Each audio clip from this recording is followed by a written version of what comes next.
Not all sacred texts survived the light. Some were meant to disappear, silenced by fire, by fear, by faith. There are books that once belonged to the Bible, scriptures read by prophets, feared by kings, erased by design, locked in vaults beneath cathedrals, buried in desert caves, hidden behind seals of silence. Scrolls stained in ash and oil, bound in leather and bone, forgotten not by accident, banned by the church, hidden by the Vatican. They speak of angels who fell, of giants that ruled, of knowledge too sacred to survive. But one truth remains: what you know as the Bible is only part of the story. This is what they don't want you to read.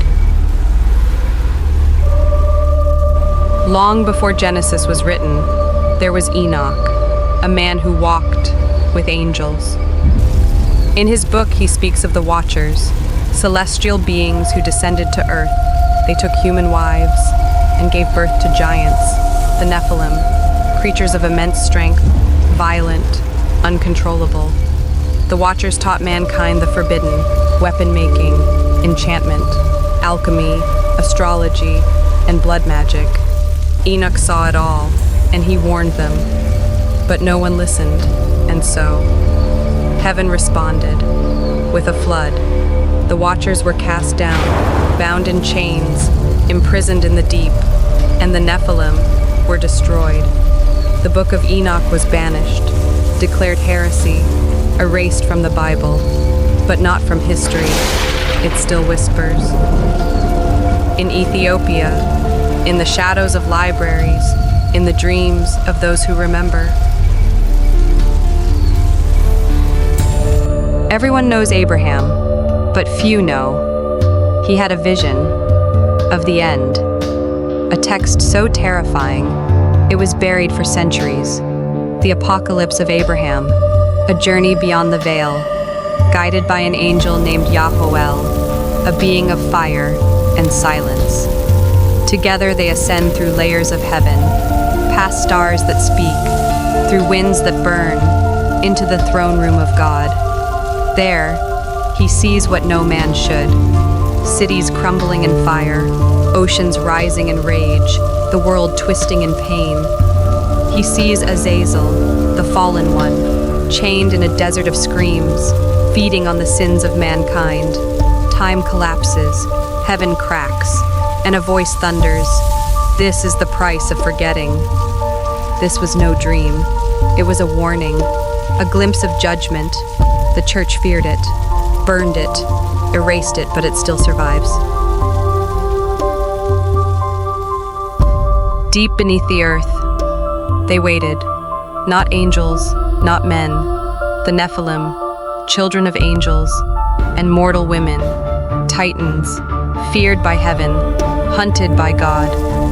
When the flood came, their bodies were destroyed, but their spirits remained, imprisoned in a dimension of darkness, forever conscious, forever cursed. The Book of Giants is their prison diary, written by the fallen, voices of torment, begging for redemption.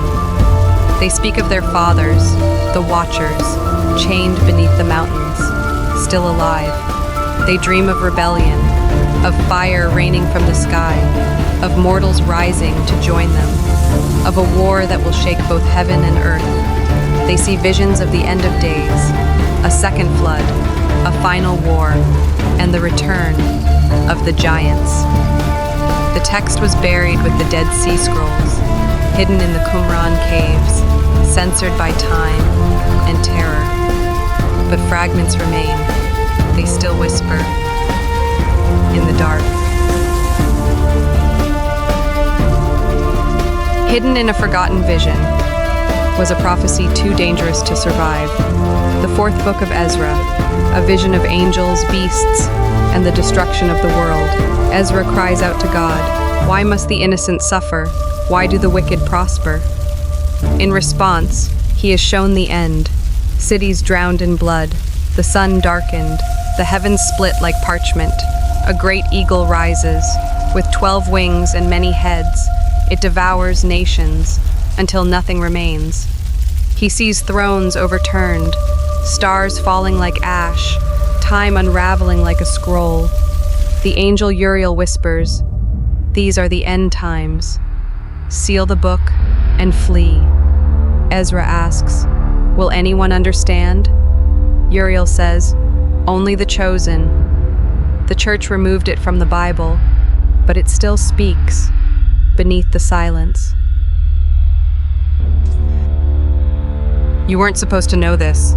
These books were erased, not by time, but by design, copied by monks in secret, hidden in jars, burned by inquisitors, buried in sand for 2,000 years.